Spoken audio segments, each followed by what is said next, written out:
All right, let's create some PDFs. Well, we're only going to do one because I only set up one sheet, but you guys are going to print two.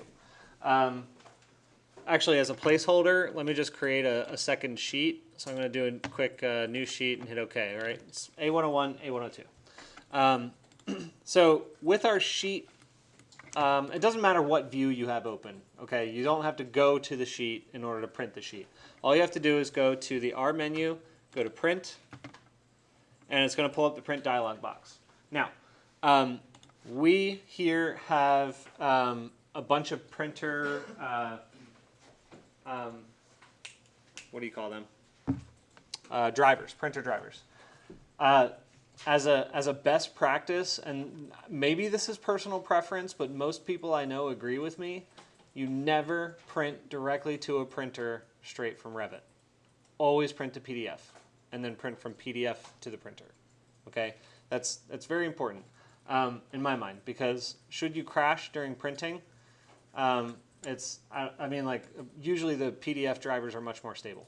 Okay, that's just first and foremost. Printers are the bane of my existence. They're the least favorite technology on all the planet of mine right now. Like, just, I hate printers. So I just don't trust them. So do it in PDF. Anyway, so we're going to do, I happen to have Bluebeam PDF set up, but you guys do not. So you can do Adobe PDF. It's pretty much the same thing. So click on Adobe PDF.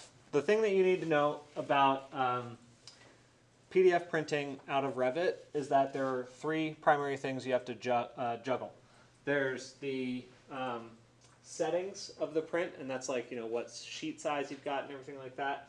The print range, which is like how it fits and which sheets or views you're printing, and then the file. So I want to show you guys something real quick. Right now it says, under File, it says combine multiple selected views and sheets into a single file, right? It seems sensible, right? You would think. So look what happens when I switch this over to, so like right now it says current window. It's just going to print whatever my viewport shows me.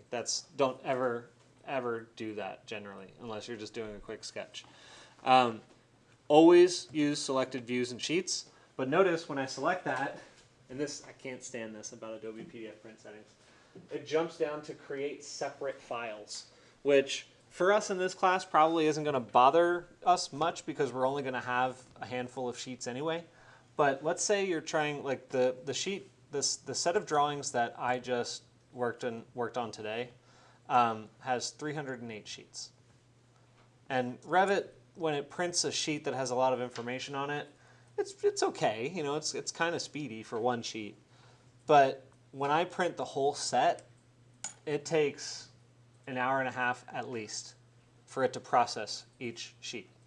Because, you know, it pops up, it processes, and it's like, and then spits out that page, right? So always switch it to combine multiple selected views and sheets into a separate, or into a single file. And there's a very good reason. If you're doing separate files and you have to cancel the print, it's going to take every single sheet. Like you'll have to cancel every single sheet and wait for it. If you're doing all into a single file, it'll just keep processing, and you can cancel it at any time.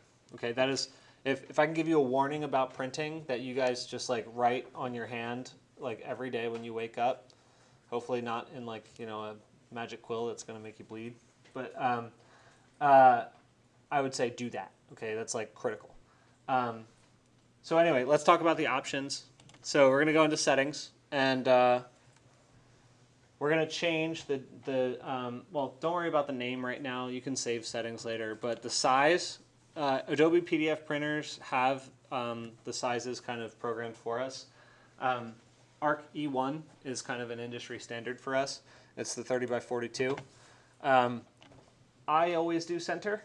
I don't know about some other firms, but I've always done center.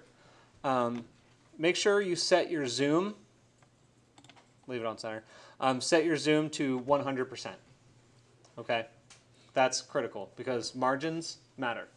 And when you're scaling a drawing, when you're producing technical drawings that are scaled, you need them to be absolutely perfect. So 100% all the time.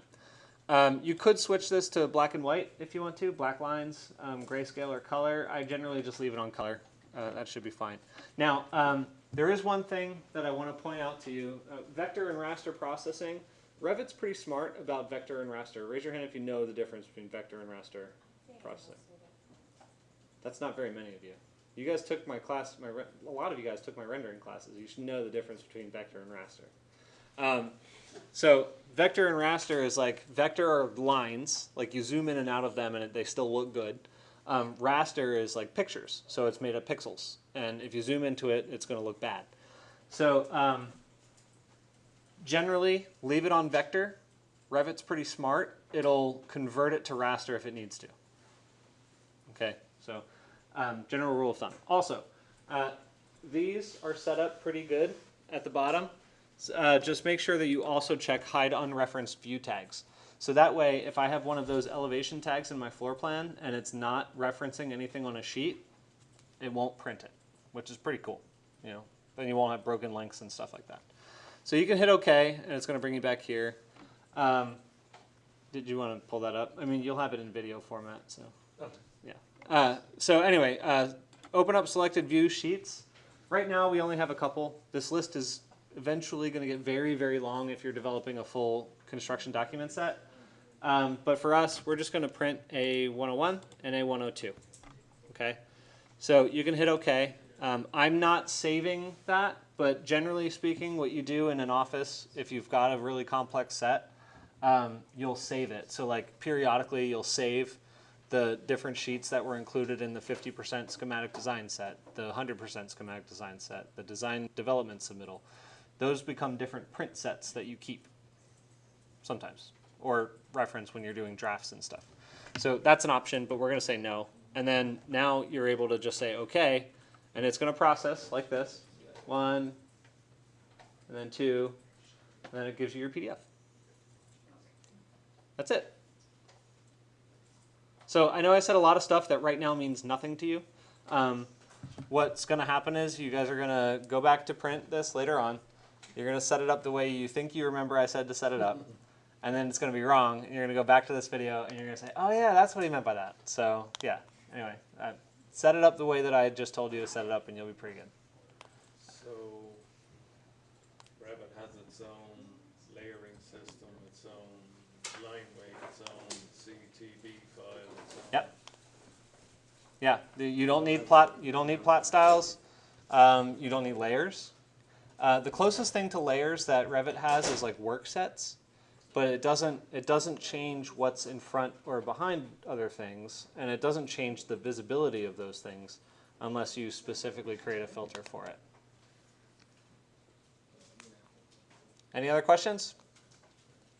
Not now. All right, great.